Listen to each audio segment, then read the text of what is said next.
Sebagai wujud kepedulian dan rasa empati kepada sesama manusia yang membutuhkan, komunitas Food for Jobless Bali bekerja sama dengan Koperasi Pason Bali, membagikan paket sembako dan nasi bungkus kepada warga tunanetra di seputaran Jalan Mandalasari, Renon, Denpasar. Diharapkan bantuan bisa sedikit meringankan beban para tunanetra yang berpenghasilan sebagai pemijat menurun drastis di tengah pandemi COVID-19.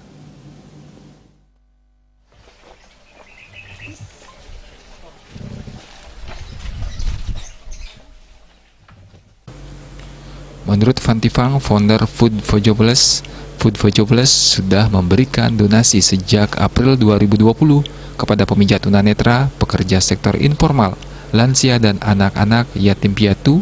Setiap bulannya, bantuan ini diharapkan sedikit mengurangi beban berat yang dipikul para pekerja sektor informal yang sangat terdampak dengan penurunan penghasilannya sebagai tukang pijat. Paket sembako dan nasi bungkus. Kebetulan hari ini kita dapat sumbang donasi nasi bungkus 100 bungkus dari donatur yang tidak mau disebutkan namanya, 50 bungkus dari Pak Ben Abadi, 30 bungkus dari warung nomor 1, dan 30 bungkus lagi dari warung nomor 2 yang kita bantu selama ini. Bayangkan, mereka kita bantu, sekarang mereka bantu orang lain. Nah, yang akan kita sumbangkan semuanya ke pemijat tunanetra dan para pemulung, juga ke driver-driver mobil. Jadi diharapkan aktivitas ini tetap bisa berlanjut. Saya ucapkan terima kasih banyak matur semua kepada semua donatur yang sudah bermurah hati.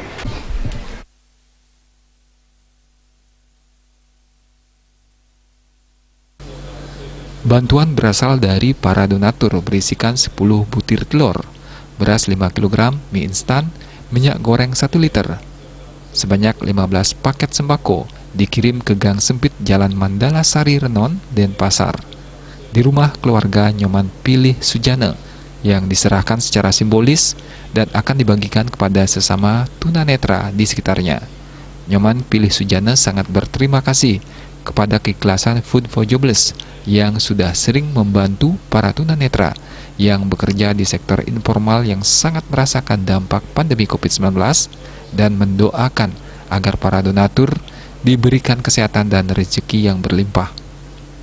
Terima kasih sudah sudi membantu kita yang kondisi lagi COVID-19, kena dampak COVID-19, sangat membantu sekali.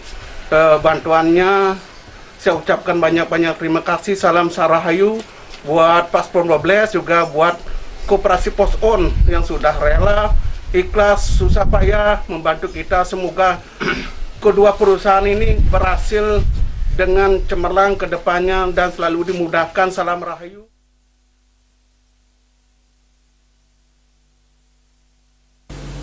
Rombongan selanjutnya memberikan bantuan sembako kepada salah seorang pekerja informal, yakni pekerja tambal ban di depan kampus UNUD Jalan Sudirman, yang kebetulan sedang sakit bersama istrinya yang juga menderita stroke ringan. Selain membagikan sembako, Food for Jobless juga membagikan nasi bungkus kepada driver di sekitaran Tiara Dewata dan para pemulung. Agus Sudiatmiko, Bali TV.